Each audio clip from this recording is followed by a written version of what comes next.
యేసుక్రీస్తు దేవుడైతే ఆయన ఎందుకు ప్రార్థించాడు? ఆయన ఎవరికి ప్రార్థించాడు?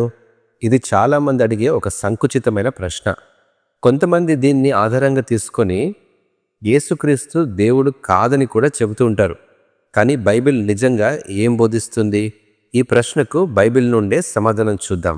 మీకేవైనా ప్రశ్నలకు బైబిల్ సమాధానం కావాలంటే కమెంట్స్ ద్వారా తెలియజేయండి, లేదా డిస్క్రిప్షన్లో ఉన్న నంబర్కి వాట్సాప్ చేయండి. మత్తయి సువార్త 6వ అధ్యాయము 9వ వచనం ప్రకారము పరలోకమందున్న మా తండ్రి అని రాయబడింది. అంటే యేసు ఎల్లప్పుడూ తన ప్రార్థనలు తండ్రి అయిన దేవునికి అర్పించాడు అని అర్థం. యోహాను సువార్త 17వ అధ్యాయము మొదటి 2 వచనాల ప్రకారము తండ్రి, నా గడియ వచ్చి ఉన్నది, నీ కుమారుడు నిన్ను మహిమపరచునట్లు నీ కుమారుని మహిమపరచుము. అంటే యేసు కుమారుడుగా ఉన్నాడు, తండ్రితో మాట్లాడుతున్నాడు అని అర్థం. ఇది దేవుడు తనతో తానే మాట్లాడుకోవడం కాదు, త్రియేకత్వంలో వ్యక్తుల మధ్య సంభాషణ అని అర్థం. త్రియేకత్వం అంటే ఒక దేవుడు, ముగ్గురు వ్యక్తులు. 3 దేవుళ్ళు అని బైబిల్ చెప్పదండి. కానీ యోహాను సువార్త 1:1 ప్రకారము ఆదియందు వాక్యముండెను, వాక్యము దేవుని యొద్ద ఉండెను, వాక్యము దేవుడై ఉండెను. అంటే వాక్యం అంటే యేసుక్రీస్తు ప్రభు అని, దేవునితో ఉన్నాడు, తండ్రితో ఉన్నాడు అని అర్థం. ఆయన కూడా దేవుడే అని ప్రస్తావించబడింది. అంటే తండ్రి దేవుడు, కుమారుడు కూడా దేవుడే, పరిశుద్ధాత్మ కూడా దేవుడే అని అర్థం.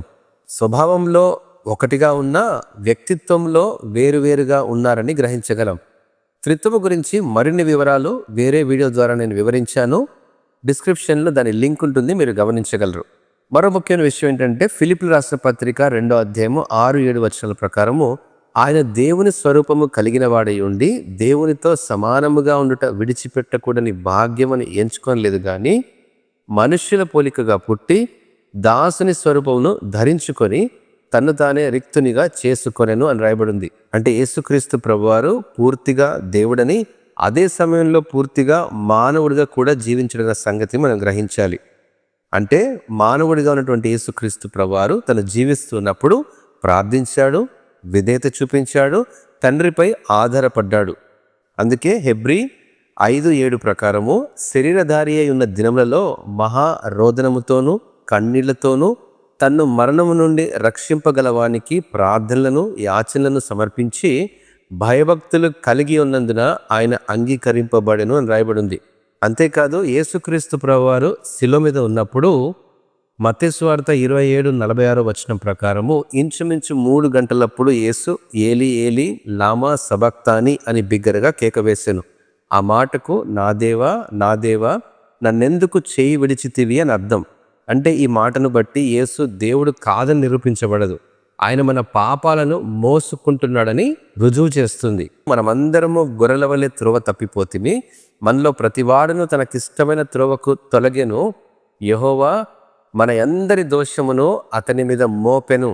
పాపం ద్వారా దేవుని నుండి వేరు చేయబడి ఆ యొక్క క్షణంలో యేసుక్రీస్తు ప్రభువారు మన స్థానంలో ఉండి శిలువపై మన పాపం కోసం మరణిస్తున్నాడన్న సంగతిని మనం జ్ఞాపకం చేసుకోవాలి. అంతేకాదండి, త్రియేకత్వంలో ఉన్నటువంటి ప్రేమ ప్రార్థనలో కనబడుతుంది మనకు.